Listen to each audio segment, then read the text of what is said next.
পটুয়াখালীর কলাপাড়া উপজেলার ডেঙ্গুর হটস্পট হিসেবে চিহ্নিত করেছে প্রশাসন। গত 15 দিনে ডেঙ্গুতে আক্রান্ত হয়ে প্রায় 150 রোগী হাসপাতালে ভর্তি হয়েছে। এছাড়া আরও কয়েকশো রোগী বেসরকারি চিকিৎসা কেন্দ্রে চিকিৎসা নিচ্ছেন। বাসায়ও চিকিৎসাধীন নিচ্ছেন বহু রোগী। এরই মধ্যে প্রশাসনের পক্ষ থেকে মাইকিং করে পরিষ্কার পরিচ্ছন্নতা ও সচেতনতা কার্যক্রম শুরু হয়েছে।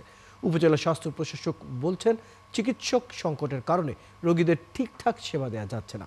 মিলন কর্মকার তথ্য ও ছবিতে প্রতিবেদন।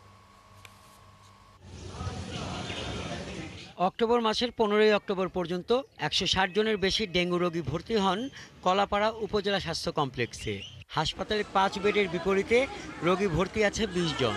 চিকিৎসকরা জানান, রোগীর রক্তে জমাট বাঁধার উপাদান প্লাটিলেট কমে গেলেই তাকে হাসপাতালে ভর্তি করা হচ্ছে। তারা আরও জানান, সময় মতো ডেঙ্গু শনাক্ত করতে না পারা এবং পরিবারের অসচেতনতায় রোগীর মৃত্যু বাড়ছে। কুয়াকাটার 20 শয্যার হাসপাতাল থাকলেও সেখানে চিকিৎসক নেই, যে কারণে কলাপাড়া ও কুয়াকাটার সব রোগী কলাপাড়া উপজেলা স্বাস্থ্য কমপ্লেক্সে ভিড় করছেন। শয্যার অভাবে আক্রান্ত রোগীরা চিকিৎসা নিচ্ছেন সাধারণ রোগীদের সঙ্গে। মেঝেতে বিছানা করেও চিকিৎসা নিচ্ছেন কেউ কেউ।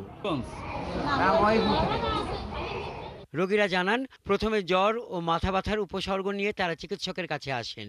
বমির জন্য আসছি, তারপরে বমি কমছে, স্যালাইন দেওয়ার পরে তারপর আমার প্লাটলেট কমে গেছে। পটুয়াখালী গেছিলাম, পটুয়াখালীতে যাইতে গিয়ে আরও ভয়াবহ। তাই ভর্তি দিয়েছে, তা আমাকে এই জায়গাটা এই জায়গায় হাসপাতাল আরও ভয়াবহ।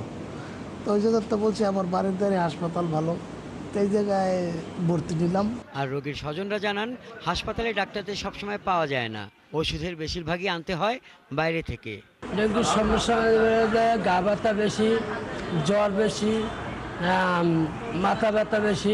হাসপাতাল দিয়ে আমি দিয়েছি একটা সেলাইন, আর আজ গ্যাসে একটা গ্যাস করছে, আর তা বাইরে দিয়ে আমরা কেনাকাটা করি। নার্সরা অবশ্য জানান, হাসপাতালে পর্যাপ্ত ওষুধ রয়েছে, তারা সাধ্য অনুযায়ী সেবা দেওয়ার চেষ্টা করছেন।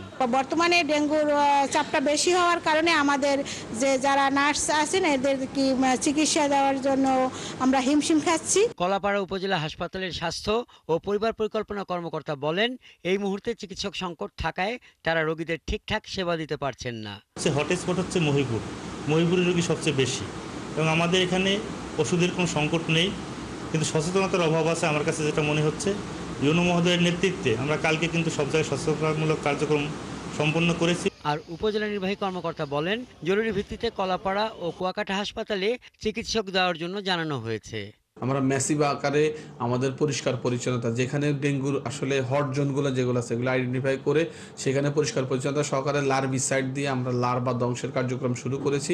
খালে অথবা অন্যান্য যে সকল জায়গায় ময়লা পড়ে আছে সেগুলা আমরা ব্যাপকভাবে পরিষ্কার পরিচ্ছন্ন করতেছি। কলাপাড়া উপজেলার 12টি ইউনিয়ন ও 2টি পৌরসভায় 3 লক্ষাধিক মানুষের চিকিৎসায় কলাপাড়া হাসপাতালে মাত্র 4 জন চিকিৎসক দায়িত্ব পালন করছেন। হাসান আহমেদ, 71। দর্শক, কলাপাড়ায় ডেঙ্গুর পরিস্থিতি নিয়ে আরো খবর জানাতে আমাদের সাথে যুক্ত হচ্ছেন সহকর্মী মিলন কর্মকার রাজু। মিলন কর্মকার রাজু, আপনার প্রতিবেদনটি আমরা দেখছিলাম, বেশ কিছু দিক আসলে ডেঙ্গু নিয়ে আসলে তুলে ধরেছেন, এবং কলাপাড়া তো মূলত হটস্পট হয়েই গেল। তাহলে সেই ক্ষেত্রে সেখানকার ডাক্তার সংকট নিয়ে যে অভিযোগটি উঠেছে, সেটি নিয়ে এখনকার কি পরিস্থিতি দেখছেন এবং চিকিৎসার অবস্থা কেমন দেখলেন? আপনাকে আমি জানিয়ে রাখি যে কলাপাড়ায় এই মুহূর্তে কিন্তু হাসপাতালে গত 24 ঘন্টায় প্রায় 24 জন রোগী ভর্তি হয়েছে, এবং এটা হচ্ছে গতকাল সন্ধ্যা 7টা পর্যন্ত তথ্য। পরে আরো রোগী এসেছে, এটা আজকে আমরা সকাল 9টার পরে জানতে পারবো। আরেকটি বিষয় আপনাকে জানিয়ে রাখি, কলাপাড়ায় কিন্তু এই মুহূর্তে যে ডেঙ্গুর যে রক্ত পরীক্ষার যে মূল উৎপাদন, যে মূল কিট, সেটা হচ্ছে আইজিজি ও আইজিএম, যেটা হচ্ছে হিমোগ্লোবিন জি এবং হিমোগ্লোবিন এম পরীক্ষার জন্য যে কিটটি দরকার, সেটা কিন্তু আসলে হাসপাতালে সরবরাহ নেই। এই কারণে যে কলাপাড়ায় যে এখন এই মুহূর্তে ডেঙ্গুর যে পরিমাণ বিস্তার বেড়েছে, সেই কারণে ডেঙ্গুর যে রক্ত পরীক্ষার জন্য যে রোগীরা কিন্তু আসলে হিমশিম খাচ্ছে। তারা কিন্তু হাসপাতালে এসে যে হাসপাতাল থেকে সরকারিভাবে NS1 যে কিটটি সেটি সরবরাহ রয়েছে, সেটি কিন্তু এখন ফ্রি সরবরাহ করেছে। হাসপাতালে ডেঙ্গু পরিস্থিতি বাড়ার কারণে সরকারিভাবে এই পরীক্ষাটি কিন্তু হাসপাতাল থেকে ফ্রি করা হয়েছে, কিন্তু আইজিজি এবং আইজিএম যে পরীক্ষার জন্য রক্তের সেটা কিন্তু আসলে হাসপাতালে সরবরাহ নেই। এই কারণে রোগীরা কিন্তু বিভিন্ন যে ডায়াগনস্টিক সেন্টার এবং ক্লিনিকে কিন্তু ভিড় করছে এবং সেক্ষেত্রে তাদের অতিরিক্ত প্রায় ৩০০ টাকা করে তাদের গুনতে হচ্ছে এবং এটি হচ্ছে ফলাফলের একটি ভয়াবহ অবস্থা। এবং রোগীরা যে বিষয়টি বলছে সেটা হচ্ছে যে হাসপাতালে যদি এটি থাকতে কিন্তু সরকারিভাবে থাকলে কিন্তু ফ্রি পেত, সেখানে তাদের যে অতিরিক্ত টাকা সেটি কিন্তু বলা যেত।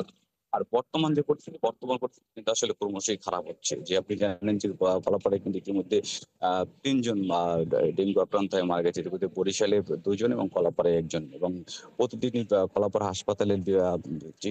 হাসপাতালের বাইরেও যে বিভিন্ন ক্লিনিকে এবং ডায়াগনস্টিক সেন্টারে কিন্তু কয়েকশো রোগীর রক্ত পরীক্ষা করছে এবং সেক্ষেত্রে তাদের যে মূল সমস্যাটা হচ্ছে সেটা হচ্ছে যে এখানকার যে পরিচ্ছন্নতার অভাব। আপনি জানেন যে কলাপাড়ার যে মূল যে খালগুলো সেক্ষেত্রে হচ্ছে যে মশকের যে উৎপত্তি স্থল, এগুলো যদি কলাপাড়ার যে মূল খালগুলো এবং পানি জমে থাকা যে ময়লা আবর্জনা সেগুলি পরিষ্কার ও পরিচ্ছন্ন না করে কিন্তু সেগুলো আসলে তাহলে আসলে এই সংখ্যাটা আসলে থেকেই যাবে। আসলে সচেতনতা বাড়ানো এবং একই সাথে চিকিৎসার যে পরিস্থিতি রয়েছে সেদিকেও আসলে নজর দেওয়ার প্রয়োজন রয়েছে। মিলন কর্মকার, আপনি খবর রাখতে থাকুন। দর্শক আমাদের সাথে যুক্ত ছিলেন, কলাপাড়ার ডেঙ্গু পরিস্থিতি নিয়ে কথা বলছিলেন মিলন কর্মকার রাজু।